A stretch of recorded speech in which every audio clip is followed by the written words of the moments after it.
This is the point I think that's missed in all this criticism. What choice did the United States have? This is the world's leading terrorist in a foreign country, actively plotting to attack Americans, and people are complaining that we killed him.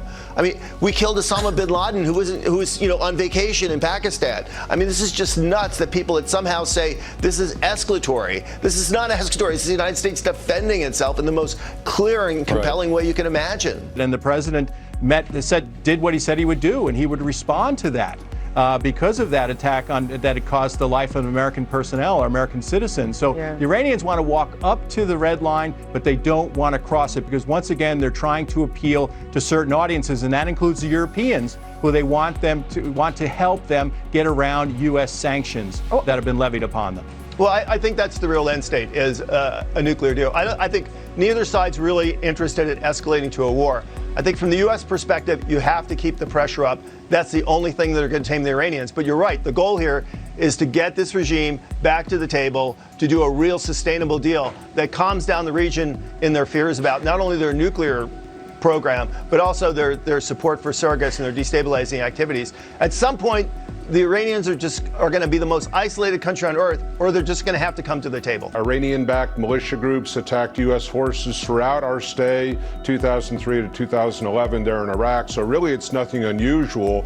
The most recent thing was this heavy round of 30 or so rockets into a base occupied by U.S. forces that are assisting Iraqi forces at Iraq's invitation. And force protection is always the number one priority for any U.S. commander in charge of U.S. forces. So the response was appropriate.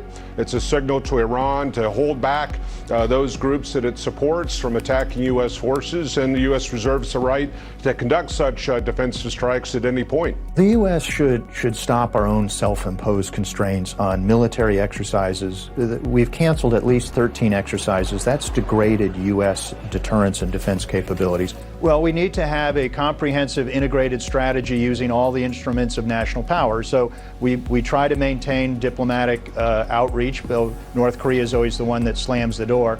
And we have to maintain our military forces. We've been degrading them overseas, unfortunately. And we also need to maintain the pressure. We've never been at maximum pressure, despite the moniker of the policy. So, don't hold back on enforcing U.S. laws when you have evidence against North Korean, Chinese, or other entities that are violating them. Well, I think that it's good for the economy and good for the market and good for uncertainty to have some sort of idea that a deal will happen. And really that's coupled with the idea that there will be a tariff rollback. And for businesses, that's a really good thing. Both a rollback in U.S. tariffs and potentially an increase in market access for U.S. agriculture. So those are good things on the surface. What we really don't know is what the structural agreements are and what that will mean for the future of U.S.-China trade. I think they think they're going to win.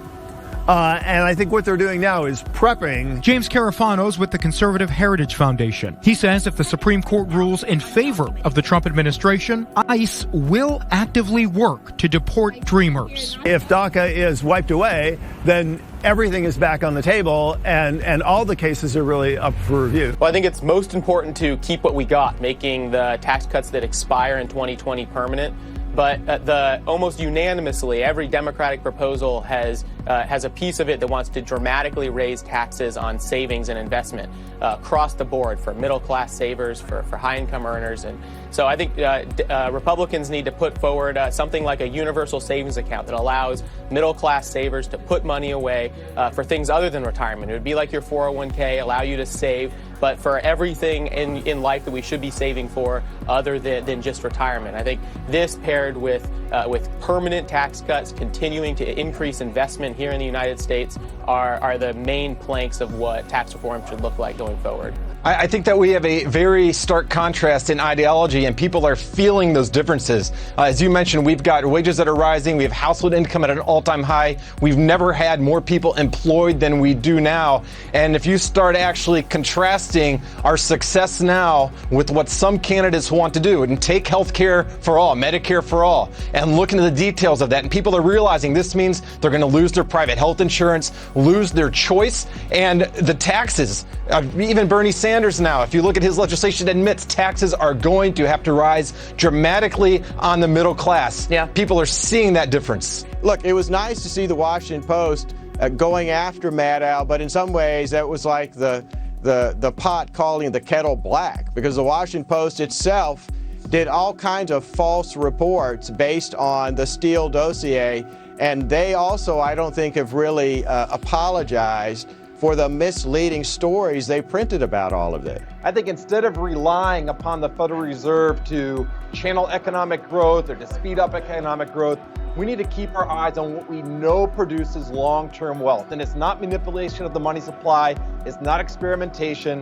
What it is allowing people to keep more of what they're earning and incentivize investment. And we have made big steps forward. There's a lot more work to be done, but that's what I'd like to see the focus on in the coming year.